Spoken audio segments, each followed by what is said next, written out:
그러시는 거예요. 예, 우리 옆 사람 반갑습니다. 식사 맛있게 하셨습니까? 이렇게 인사 한번 하겠습니다. 예. 신앙생활을 영적 생활 이렇게 얘기를 합니다. 영적 생활. 사람들과의 관계도 중요하지만 보이지 않으시는 하나님은 영이시다. 예배하는 자가 신령과 진정으로 예배할지어다. 그래서 예배라고 하는 것 자체가 문화생활처럼 사람들 만나고 찬양하고 이런 생활이 아니라 영적인 세계에 들어가서 하나님을 만나지를 못하면, 그러니까 사람들이 영적인 세계가 뭔지, 하나님이 세상을 창조하셨는데 보이는 세계를 창조하셨을 뿐만 아니라 보이지 않는 세계도 창조하셨습니다. 그래서 우리는 이 세상 사람들이 보이는 세계가 전부다 생각하지만 보이는 세계가 우리 눈에 확인되고 있는 것 같이 보이지 않는 세계도 우리 눈에 보이지 않는다고 없거나 존재하지 않는 게 아니라 보이는 세계가 확실한 것 같이 보이지 않는 세계도 확실한 겁니다. 우리 인간에게 보이는 육체가 있고 이 육체의 양식이 있듯이 보이지 않는 마음도 있고 보이지 않는 영혼도 있으며 육체가 부요한 사람이 있듯이 영혼이 부요한 사람이 따로 있습니다. 그런데 저 사람이 부자다 그렇게 얘기를 하면 육체의 부자만 보지 그 사람이 정신적으로 어떤 사람인지 아니면 그 사람이 영적으로 어떤 사람인지는 사람들이 보이는 재산, 보이는 부요는 보지만 보이지 않는 것을 보지 못할 때가 많이 있죠. 그러나 이 세상도 보이는 세계, 이 보이는 세계를 세상 이렇게 얘기를 합니다. 보이지 않는 세상을 영계 이렇게 얘기를 합니다. 그래서 하나님이 태초에 천지를 창조했다 이렇게 얘기를 할 때 하늘과 땅이라는 말이 아니라 보이는 세계와 보이지 않는 세계 두 세계를 창조했다 그 말입니다. 보이는 세계와 보이지 않는 세계. 그런데 우리는 보이는 세계가 전부인 것 같은데 도리어 눈에 보이는 세계는 잠깐이요. 보이지 않는 세계가 영원하다 이렇게 얘기를 합니다. 우리 인간도 육체는 나그네의 삶이고 잠깐이지만 영혼은 영원한 겁니다. 그래서 사람이 육체를 위해서 무엇을 먹을까, 무엇을 입을까, 무엇을 마실까 염려하며 살아가는 사람들을 이방인, 불신자 이렇게 얘기를 합니다. 왜? 그 사람은 영적인 것이 뭔지를 알지를 못해요. 왜? 죽었기 때문이죠. 하나님이 인간을 창조하시되 흙으로 사람을 지으셨다. 육체적 존재로 지으셨다는 거죠. 그리고 그 코에 이게 이제 영입니다. 푸뉴마. 이제 영어로는 스피릿 이렇게 얘기하고 바디가 있고 바디만 있는 게 아니라 소울이 있듯이 또 마인드, 마음도 있듯이 스피릿이라고 하는 영혼이 우리에게 있는 거죠. 헬라어로는 푸뉴마. 그래서 주님도 부활하시고 제자들을 만나서 성령을 받아라. 이렇게 성령은 하나님의 호흡이고 성경에는 그걸 생기 이렇게 표현했지만 눈에 보이는 게 전부가 아니라 눈에 보이지 않는 것도 너무나도 확실하고 분명하다는 거예요. 영적인 생활이라고 하는 것은 우리가 떡을 먹고 밥을 먹고 살아 가는 육적인 생활이 있듯이 하나님의 말씀을 먹어야 영원히 사는 것입니다. 그래서 구약 백성들에게는 하늘의 만나를 내려주셨듯이 예수님의 살과 피는 참된 양식이다. 참된 음료다라는 것은 우리의 영혼의 양식이다. 라는 그런 말이죠. 근데 사람들은 자신이 영적인 것을 알지를 못하고 영적 생활에 너무 게으릅니다. 하나님이 인간을 창조하시고 처음 그들에게 씨 맺는 채소를 양식으로 주셨습니다. 육체는 씨 맺는 채소, 그 이후에 노아의 홍수의 이후에 고기를 양식으로 주면서 피채 먹지 말라 이렇게 계명을 주시기도 했지만 처음 인간에게 주신 양식은 이제 씨 맺는 채소를 양식으로 주셨고 그것만 주신 것이 아니라 이제 아담이라는 것은 생명이라는 뜻이에요. 사람을 영적인 존재로 만드신 다음에는 말씀을, 계명을 양식으로 주셨습니다. 선악을 알게 하는 나무의 실과를 먹지 말라 이 말씀이죠. 먹는 날에는 정령 반드시 죽으리라 이렇게 이야기를 했습니다. 그리고 이제 먹었는데 아담이 안 죽어요. 아담이 안 죽은 게 아니라 죽은 겁니다. 육체가 살아있다고 안 죽은 게 아니고 그만 영적인 생활이 끊어져 버린 겁니다. 그걸 죽었다 이렇게 이야기를 하는 것이죠. 육체가 살아있으니까 살아있는데 살아있는 게 아니라 죽은 겁니다. 그래서 에베소서 2장 1절에 허물과 죄로 죽었던 이 말씀을 사람들이 자꾸 이게 이해가 안 가니까 기도하시라고 하면 죽을 수밖에 없었던 그렇지 않습니다. 성경은 허물과 죄로 죽었던 이 몸이 죽었다는 얘기가 아니고 영원히 죽었다라는 겁니다. 세상의 불신자 사람들은 육적인 생활이 전부라고 생각을 합니다. 그렇기 때문에 예배라고 하는 영적인 것은 그들에게 아무런 가치가 없습니다. 왜? 예배는 영적인 삶이거든요. 그래서 신약에도 죽은 자들로 저 죽은 자들을 장사하게 하고 아니 죽은 자가 어떻게 죽은 자를 장사합니까? 여기 죽은 자들이라는 말은 예수 믿지 않는 영혼이 죽은 자들이 저 죽은 자들이라는 것은 육체가 죽어서 장사 지내야 될 자들을 장사하게 하고 너는 나를 따라오라 이렇게 예수님께서 제자를 부르실 때 말씀하셨죠. 히브리서 9장 27절에 한 번 죽는 것은 사람에게 정해진 것이다. 육체에 그 이후에는 하나님의 심판이 있다. 하나님의 심판을 받는 것은 두 번째 죽은 사람은요. 한 번 죽음으로 사라진다면 죽으면 끝나는 것이지만 죽으면 끝나는 게 아니라 그건 육체가 죽은 것이고 그 다음째 영혼으로 하나님 앞에 서게 된다는 거예요. 그래서 요한계시록 20장에 보면 생명책에 기록된 사람은 둘째 사망의 해를 받지 않는다. 둘째 사망이라는 단어가 나옵니다.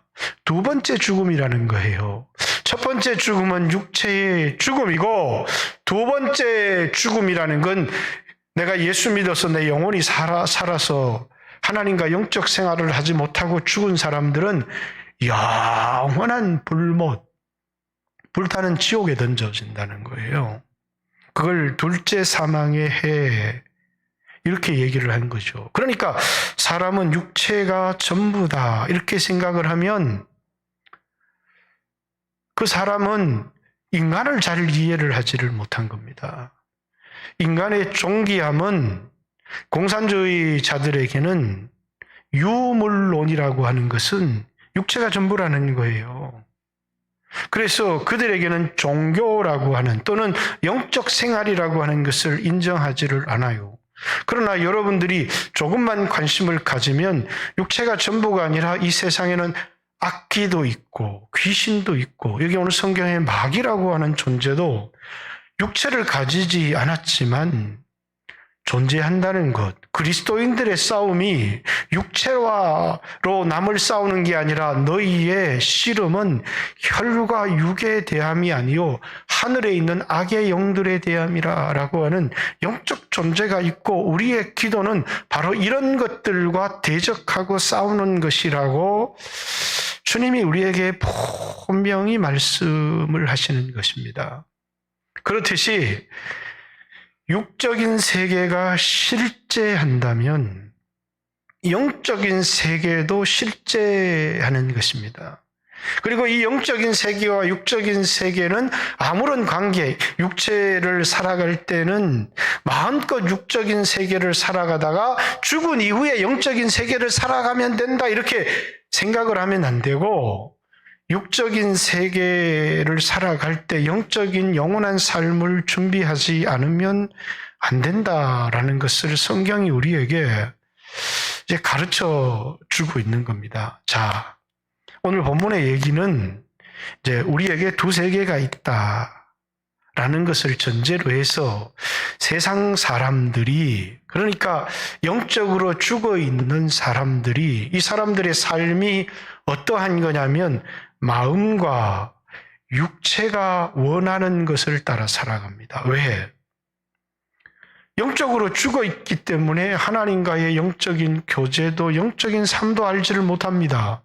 그렇기 때문에 그들은 육체의 정욕을 따라 이끌려서 살아가는 것이고, 그래서 하나님 앞에서는 본질상 진노의 자녀였더니, 근데 긍휼에 풍성하신 하나님이 여러분과 저처럼 이제 거듭난 사람, 거듭났다는 얘기는 뭡니까?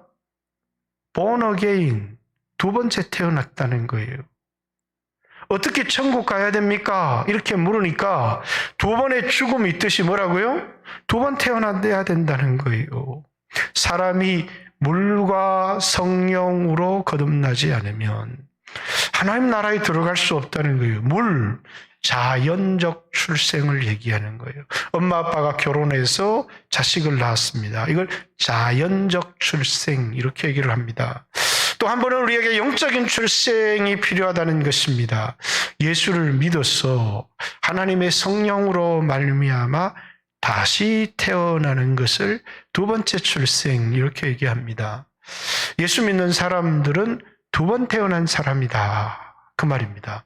이 사람들에게 두 가지 세계가 있어요. 하나는 뭡니까? 육적인 세상이라는 세계가 있고, 또 눈에 보이지 않은 영적인 세계가 우리에게 존재를 하는 것이죠.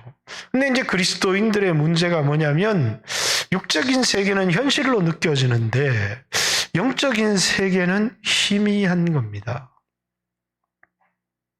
하나님이 우리에게 요구하는 것은 눈에 보이는 뭔가를 사랑을 하라고 하면 할 텐데, 눈에 보이지 않는 하나님을 사랑하라는 겁니다.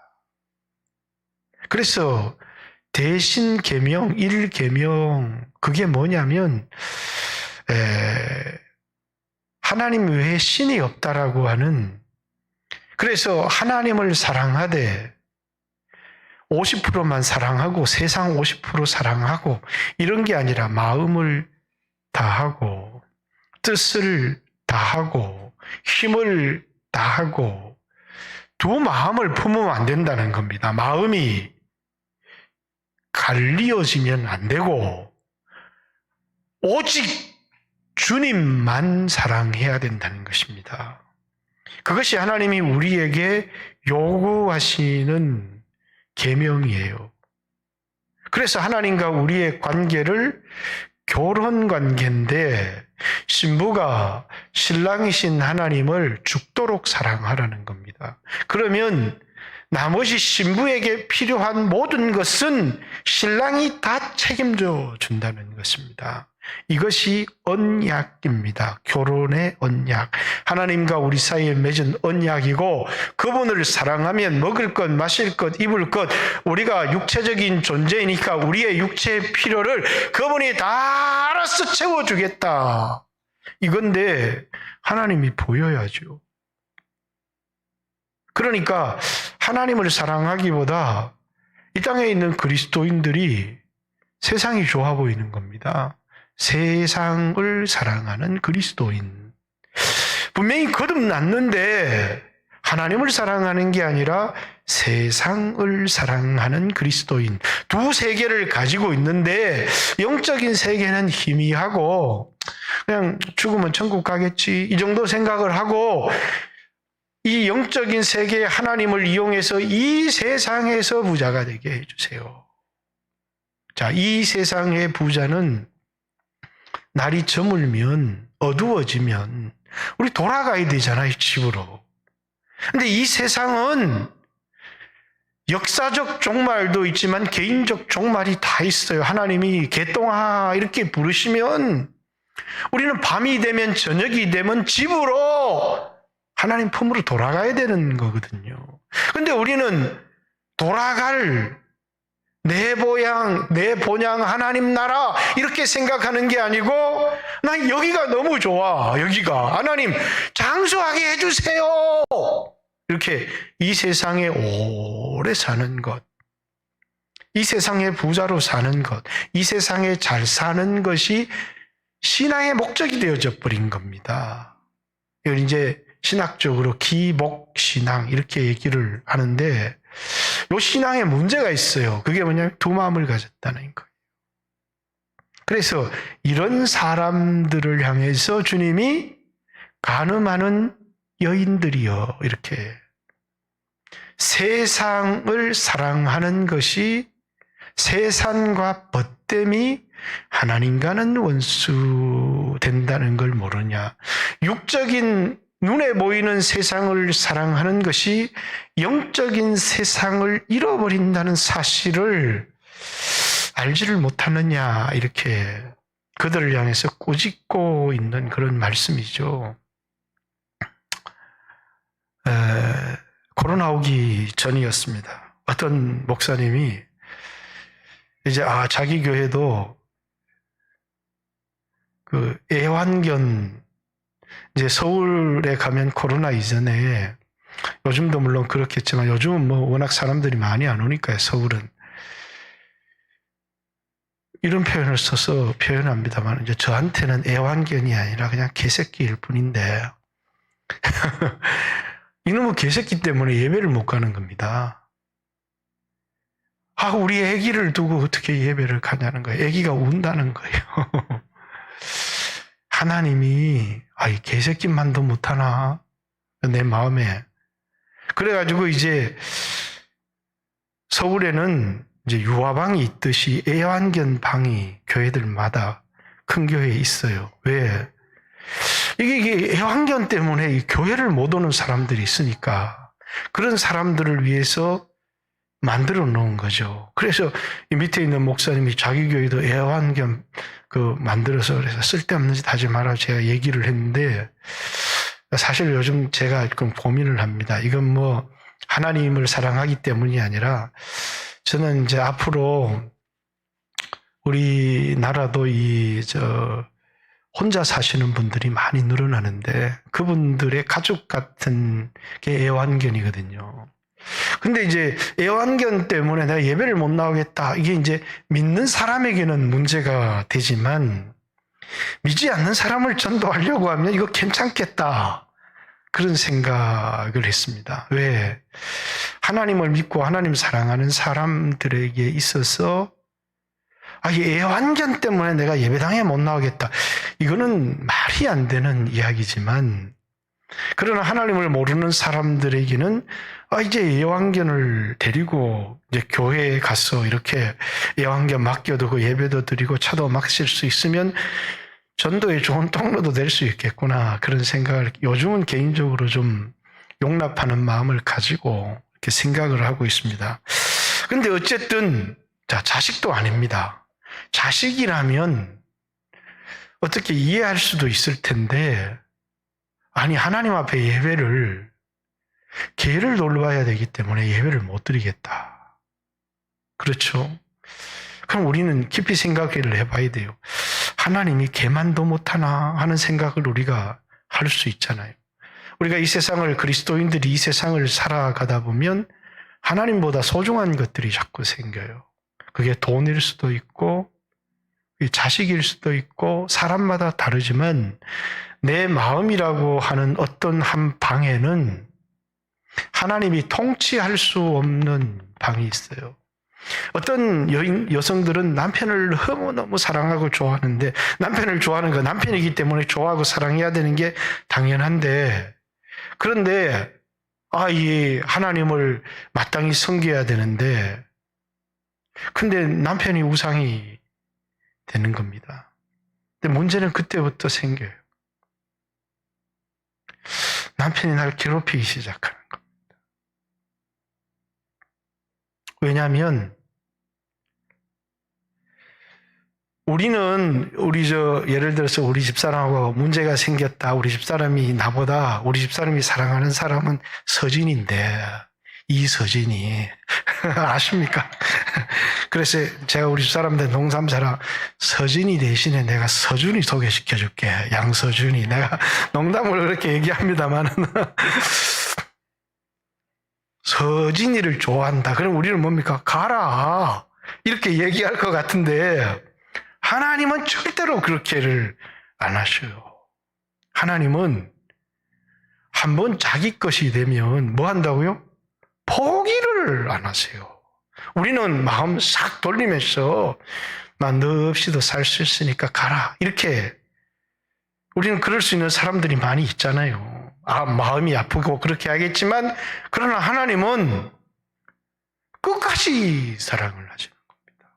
포기를 안 하세요. 한번 내 것 이렇게 해서 성령으로 딱 인을 치시면 하나님은 그를 사랑하시는데 막 끝까지 추격했어라도, 하나님이 다윗이 너무너무 마음에 들었던 게 뭐냐면, 다윗이 목동이었는데 이리 새끼든 곰 새끼든 양을 물고 가면 끝까지 쫓아가서 그 곰의 이빨 사이에 낀 양을 뺏어오는 겁니다.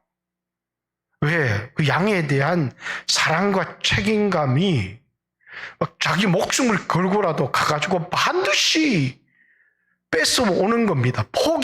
이쯤 됐으면 양도 죽었을 텐데 그냥 포기하자. 이렇게 돌아가는 게 없는 겁니다. 근데 그게 누굴 닮은 거냐면 하나님이 그러세요. 한번 예수 믿고 성령의 인을 딱 쳐서 내 거 이렇게 하면 이 세상에 하나님보다 큰 분이 없는데, 어떤 세상의 악한 세력도 하나님의 손에서 하나님의 소유를 뺏어갈 수가 없는 겁니다. 그런데 이게 하나님의 소유인데 자꾸 세상을 사랑을 하는 겁니다. 그래서 그 사랑하는 것이 자기에게 고통이 되도록 하시는 거예요. 이게 하나님의 원리이고, 그래서 그럴 때 그걸 뭡니까? 광야다. 이렇게 하시는 거예요. 우리를 이렇게 하나님 높여주면 좋은데 바닥 끝까지 낮추시는 겁니다. 왜? 겸손하게 하려고 해요. 모든 걸 잃고 나면 그때서야 하나님이 크게 보이기 시작하는 겁니다. 그리고 광야에 가면 여기서는 아무리 설교를 해도 핸드폰 들고 딴짓하고 마음이 딴 데가 있는데, 내가 광야에 들어가면 하나님의 음성이 또렷하고 확실하게 들려오는 겁니다.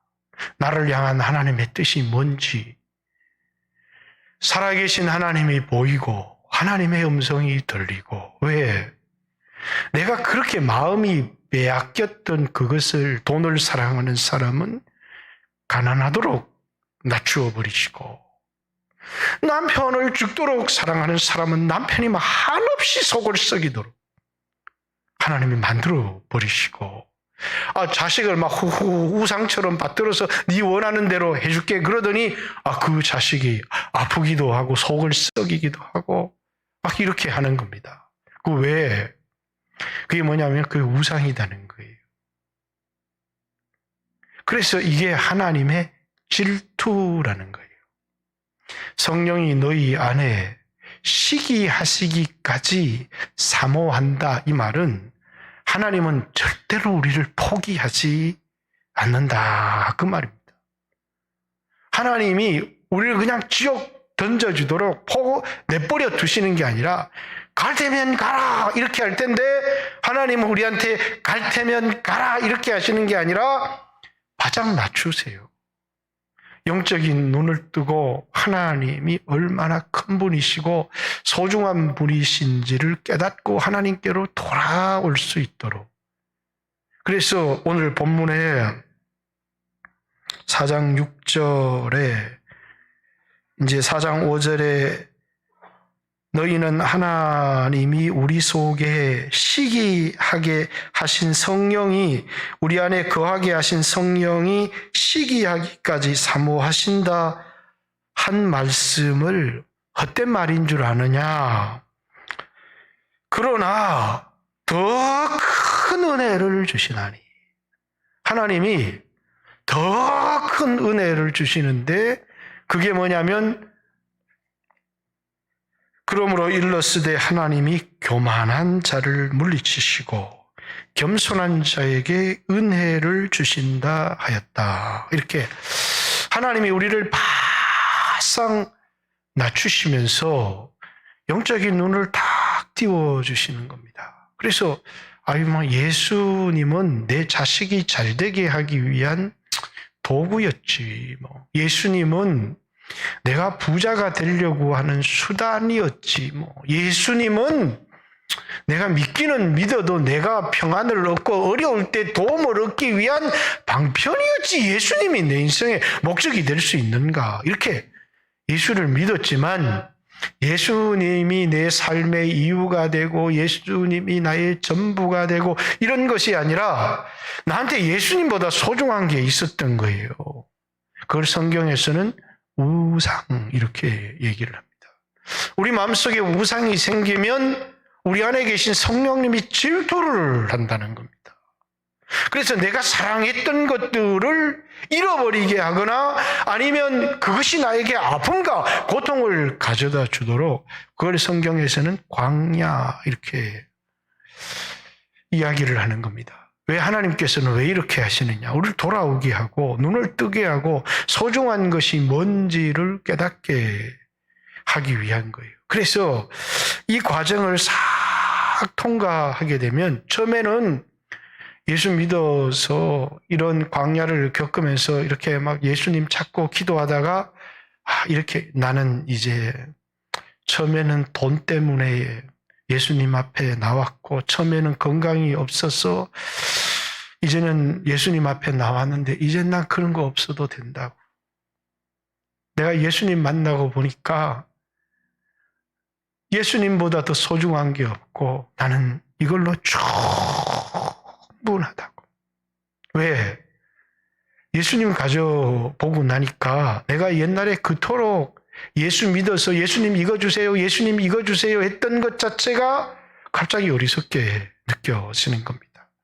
그리고 뭡니까? 예수님의 존재를 발견하게 되는 거예요. 밭에 감추인 보화를 발견한 사람처럼. 그래서 예수님을 이용해서 내가 원하는 뭔가를 얻으려고 하는 게 아니라 자기 보배를 다 팔아가지고 예수님 가지려고 하는 겁니다.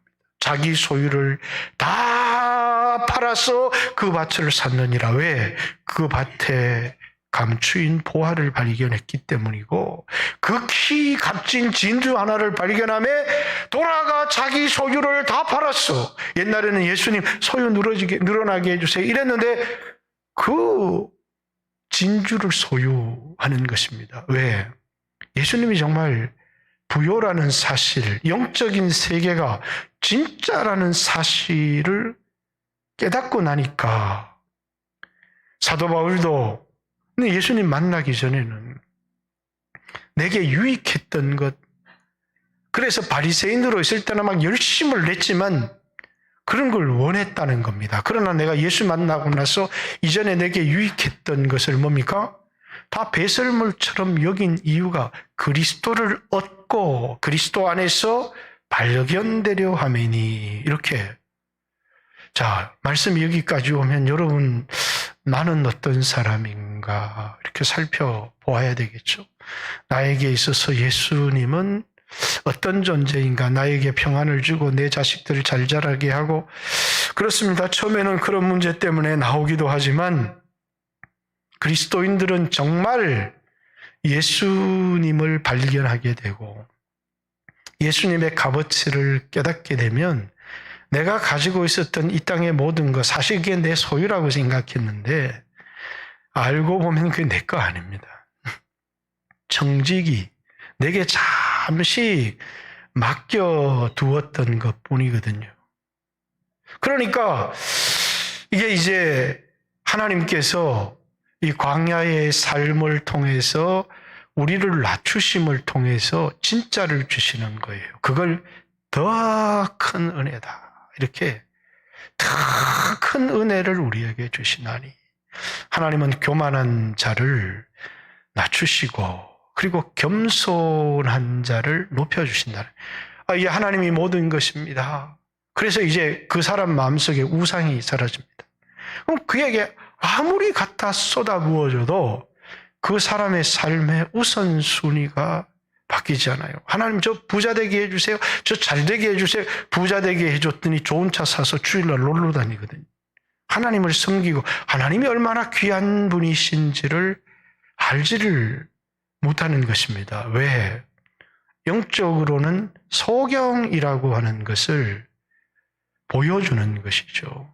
그래서 여러분, 우리의 삶의 영역도 그렇습니다. 어떤 영역들은 순종이 잘 돼요. 나는 돈을 하나님께 복종시키는 것은 아무런 문제가 없어. 돈이 우상이 아니에요. 그런데 다른 우상이 있어요. 포기하지 못하는 죄악이나 그 뭔가가 있는 겁니다. 어떤 사람은 자식이 그렇습니다. 어떤 사람은 보세요. 애완견도 그런 사람들이 있습니다. 그런데 꼭 그 영역에 우리에게 고통이 찾아옵니다. 다윗 같은 사람도 자식이 너무너무 이뻐요. 자식에게 너 이렇게 하면 안 돼 라는 말을 평생 못한 겁니다. 그런데 그것 때문에 자식들이 싸우고 나자빠지고 죽어나기 시작합니다. 왜? 우상이거든요. 여러분, 하나님이 이거 우상이다 해서 돈을 뺐으면 하나님께로 돌아가야 되는데 하나님께 안 돌아가요. 이게 참 재미있어요. 우리의 마음이 내가 사랑했던 어떤 것에 집착하고 살았는데 하나님이 그걸 뺏으면서 돌아와. 내게 돌아오면 다 줄 거야. 그런데 안 돌아가요. 그 다음엔 뭡니까? 마음을 또 딴 곳에 줍니다. 근데 어떤 그리스도인들은 내가 이게 주님께 돌아가야, 마음이 주께로 돌아가야 내 삶이 부여해지는구나. 이걸 모르고 우상이 옮겨다니는 사람들이 있어요. 왜? 마음이 하나님께로 돌아갈 줄을 모르는 겁니다. 그래서 오늘 여기 본문에도 4장 7절 그런즉 너희는 하나님께 복종할지어다. 하나님을 사랑하는 사람만 하나님 말씀에 순종할 수 있거든요. 복종은 희생을 우리에게 요구하는 건데 내가 하나님을 사랑하기 때문에 하나님이 나를 사랑하시기 때문에 그 말씀을 기쁨으로 복종할 수 있어야 되는데 내 손해가 나거든요. 순종과 복종이라는 건 이런 겁니다. 하나님을 사랑하는 사람에게 순종은 쉽습니다. 그러나 하나님을 사랑하지 않는 사람, 내가 사랑하는 그 무엇이 있는데 그걸 하나님을 위해서 너 포기할래? 그럼 그건 복종이 안 돼요. 복종이 어떻게 하면 되느냐 하면 선택적 복종이 돼. 내가 가치 없는 것, 내가 별로 중요하게 생각하지 않는 것은 얼마든지 하나님 앞에 복종을 시킬 수 있는데 내 마음속에 하나님보다 소중한 것은 절대로 복종이 안 돼요. 그러면서 마귀를 대적해라. 하나님을 가까이 해라. 마귀를 대적하면 마귀가 너희를 피할 것이고 하나님을 가까이 하면 하나님이 너희를 가까이 하시리라. 이 땅에 영적 전쟁론자들이 참 많이 있습니다. 그러면서 영적인 전쟁을 한다고 하면서 귀신아 떠나가라, 마귀야 떠나가라 이렇게 얘기를 하는데 마귀도 실제 하는 것이고 하나님도 실제 하는 것이지만 마귀하고 싸우다 마귀하고 날마다 싸우는데 하나님 말씀에 순종을 안 해요. 여러분 그런 사람들 보셨습니까? 귀신아 떠나가라, 마귀야 떠나가라 그러는데 하나님 말씀에 순종을 안 해요. 그럼 뭘 의미하는 거냐면 마귀는 하나님과 우리의 관계를 깨뜨리는 겁니다. 거기 물질을 갖다 들이대든 여자를 가져다 들이대든 하나님과 우리 사이에 틈을 벌려서 이간질을 시키는 자가 마귀입니다. 마귀는 어떻게 대적하느냐? 하나님 가까이 하고 하나님 사랑하고 하나님 말씀에 순종하면 마귀는 떠나가는 겁니다. 그런데 마귀야 물러가라, 나에게 병을 가져다 주고 내 가정을 무너뜨리는 귀신아 떠나가라 이렇게 막 시큰 기도해놓고 하나님께 순종을 안 해요. 그건 마귀에게 썩는 겁니다. 그래서 우리는 마귀를 대적하는 자들이 아니고 하나님께 순종하면 마귀는 틈을 노리지를 못해요. 그래서 어떤 전쟁론자들은 하나님과의 관계를 소중히 여기는 게 아니라 마귀하고 싸우는, 그러나 올바른 신앙은 하나님과의 관계가 공고하면 마귀는 거기 틈탈 곳이 없는 것입니다. 마귀는 우리의 마음을 하나님에게서 자꾸 떠나가게 하고 하나님의 말씀을 의심하게 하고 그리고 우리를 유혹해서 우리의 마음이 하나님에게서 멀어지게 하는 것입니다. 하나님을 가까이 해라. 그러면 하나님이 우리를 가까이 하시리라. 죄인들아 손을 깨끗하게 해라. 손 씻었다는 말 무슨 말인지 알죠? 하나님과 우리 사이의 관계를 깨뜨리는 그 일에 손을 씻으라는 겁니다. 뿐만 아니라 두 마음을 품은 자들아. 이게 가장 큰 문제. 두 마음. 하나님도 사랑하고 세상도 사랑합니다. 그래서 그리스도인 대부분은 뭡니까? 내가 하나님을 사랑하지만 그래도 세상에서 부자가 되고 싶은 겁니다. 이게 두 마음입니다. 하나님만 사랑하려고 하면 그 다음은 하나님이 우리에게 주시는데 저도 가장 힘들고 어려운 게 이 마음입니다. 무릇 지킬 만한 것 중에 내 마음을 지키라. 생명의 근원이 거기서 남이라. 이렇게 잠언서 4장 23절에. 근데 우리 마음을 우리가 어찌할 수가 없는 겁니다. 찬양 가사처럼 어찌할 수 없는 이 마음. 그렇습니다. 마음이 어디에 갔는데 마음을 돌이키려고 해도 마음이 쉽게 돌이켜지지 않아요. 어떻게 해야 됩니까? 내 힘으로는 안 돼요. 주님, 내 마음을 주님께 맡깁니다.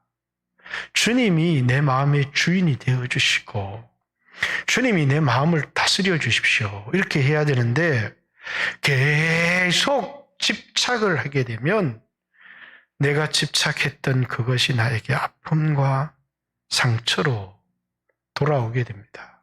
그래서 그리스도인의 삶에 가장 무서운 게 뭐냐면 우상이에요. 구약의 우상은 보이는 신이었지만 신약의 우상은 뭐라고요? 탐욕 곧 우상 숭배니라. 골로새서에 얘기한 것처럼 우리의 마음에 포기할 수 없는 집착. 그것이 무엇이든지 간에 물질이든 사람이든 그 무엇이든지 간에 포기할 수 없는 집착. 여러분 그것이 우리의 마음이 하나님을 떠난 증거고 순종이 안 되는 중요한 이유라는 거예요. 그러나 여러분에게 얘기합니다. 하나님은 여러분을 포기하지 않습니다. 여러분들이 세상을 사랑해도 하나님은 아파하시면서 여러분을 사랑하시는데 돌아오게 하는 방법이 뭐냐면 광야라고 하는 겁니다. 그럼 하나님 나 좀 내비두세요. 하나님 날 사랑하지 않아도 돼요. 근데 내비두면 그는 영원한 지옥 형벌에 떨어지고 하나님에게서 멀어지기 때문에 값진 삶을 살아가게 하기 위해서 뭡니까? 마음이 하나님께로 돌아오게 합니다. 그래서 하나님을 정말 사랑하는 사람은 남편을 존경하고 사랑합니다. 하나님을 사랑하는 사람은 아내를 사랑합니다. 하나님이 주신 것에 만족합니다. 자, 내가 하나님을 사랑하느냐? 증거는 뭘 보고 내가 하나님이 나에게 주신 것에 만족하고 내 아내를 만족하고 내 남편을 만족하고 거기를 사랑하고 하나님 사랑하는 거예요. 그런데 집착을 가진 사람은 절대 그렇게 못합니다. 하나님이 주시지 않는 곳에 마음이 빼앗겨서 마음을 돌이키지를 않아요. 거기서 수없는 불행들이 우리에게 찾아옵니다. 남편을 사랑하는 게 잘못된 게 아니죠. 하나님을 사랑하는 사람은 남편을 사랑합니다. 그러나 그것이 절대로 하나님보다 앞서지를 못합니다. 하나님보다 앞서는 것은 사랑이 아닌 집착이라고 합니다. 오늘날 많은 사람들이 사랑과 집착을 구별하지를 않습니다. 집착을 사랑으로 알고 집착을 이루는 것을 행복이라고 생각하는데 그것이 자신의 인생의 파멸을 오는 겁니다. 그래서 어떤 사람들은 사랑하는데 집착을 하는데 그게 하나님 말씀하고 달라요. 그럼 이렇게 얘기하죠. 그건 사랑이 아니고 집착입니다. 그러나 그들은 그걸 사랑이라고 생각합니다. 그건 사랑이 아닙니다. 그건 집착이에요. 집착은 자신의 물질에 대한 집착이든지 세상의 명예에 대한 집착이든지 그리스도인들이 국회의원도 되고 세상 돈도 벌게 되고 이러지만 이 길이 아니네. 하나님 뜻이 아니네. 깔끔하게 포기하고 돌았습니다. 그런데 눈앞에 높은 자리가 있고 눈앞에 성공이 있고 물질이 있는데 그걸 못 놓습니다. 딱 놓고 돌았으면 됩니다. 나는 이게 목적이 아니라 나는 하나님을 섬기고 사랑하는 게 내 인생의 존재 목적이야.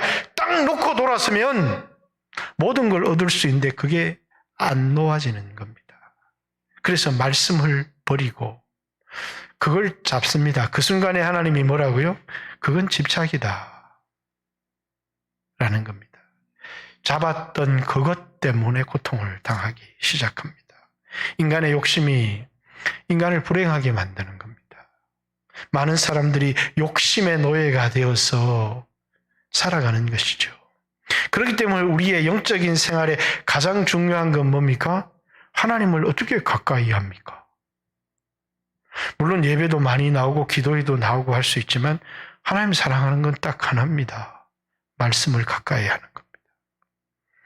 하나님과 우리의 거리는 말씀과 우리의 거리와 같습니다. 하나님을 사랑하는 사람은 말씀을 가까이 하게 돼 있고 말씀으로 살려고 하게 돼 있습니다. 하나님을 사랑하는 사람은 계명을 지키고 말씀대로 살아가려고 합니다. 그러나 우리는 말씀을 가까이, 말씀에 흥미가 없습니다. 세상에 흥미로운 게 얼마나 많은데. 그러나 이 세상에 살아가다가 광야를 만나고 공고하고 병들고 어려운 일을 만나면 조용히 성경으로 돌아와야 합니다. 하나님이 내게 뭐라고 말씀하시는지, 나에게 하는 약속이 무엇인지, 그 말씀이 내 마음을 바꾸고 눈물을 흘리게 하고 돌이키게 하면 그 사람은 삽니다. 사랑하는 성도 여러분, 이 문제는 이 당시의 사람들만의 문제는 아니었습니다. 이때의 사람들은 뭡니까? 세상 사랑, 특별히 돈에 대한 사랑. 오늘 이 도시, 내일은 저 도시에 가서 내가 부자가 되겠다고. 그것이 간음하는, 세상을 사랑하는, 우리에겐 두 세계가 있습니다. 한 세계는 잠시 머물 세계고 한 세계는 영원히 살 세계입니다. 이 땅에 육신적인 것 때문에 영적인 것을 버리는 사람은 어리석은 사람입니다. 세상 사람들, 거듭나지 못한 사람들은 한 번밖에 없는 세상, 짧은 세상, 마음껏 누리고 살아가자 이렇게 얘기하지만 그리스도인들에게는 영원한 세상을 위한 준비인 것입니다. 오늘 여러분과 저도 이 세상 가운데 살아가고 있으면서 우리에게는 우상이 없는지, 두 마음이 없는지, 두 마음을 품은 자들아 이렇게 너희 마음을 선결하게 해라. 오직 한 마음을 가져라. 또 야고보서 1장에도 두 마음을 품은 사람들은 주께 얻기를 생각하지도 마라. 이렇게 얘기합니다. 오늘 이 시간에 같이 한번 우리에게 두 마음이 없는지, 세상 사랑, 하나님의 사랑, 아니 두 마음이라도 있으면 다행인데 나는 세상 사랑하는 마음밖에 없어요. 더 심각하죠. 한번 돌아보면서 세상 사랑을 정리하고 마음이 하나님께로 돌아가는 것을 회개다. 회개는 행동의 변화도 일어나야 되지만 마음에서부터 일어나는 변화, 그것이 회개입니다. 오늘 같이 한번 하나님 앞에 주여 하신 후에 한번 기도했으면 좋겠습니다. 우리의 마음의 어떤 부분, 내가 집착하고 있는 어떤 영역, 이 당시에 사람들에겐 돈, 오늘 역시도 돈에 집착한 사람들이 많이 있죠. 교회에서 돈 쓸기만 하면 봐라 또 돈 얘기다 이러면서 돈에 집착, 자식, 옛날처럼 자식이 많으면 다행일 텐데 한 명, 두 명, 저 자식, 그 외에도 많은 것들이 있습니다. 이 세상의 사람들은 자신의 마음 둘 곳을 끊임없이 찾는데 자신의 마음 둘 곳이 하나님인 줄을 알지 못하고 마음이 하나님께로 돌이키지 않는, 끊임없이 이곳저곳에 마음이 떠돌아다니며 자신의 마음 둘 곳을 찾고 있다면 여러분 그 마음의 최종 목적지는 하나님이라는 사실을 기억했으면 좋겠습니다. 같이 한번 주여 하신 후에 하나님 앞에 기도합니다. 주여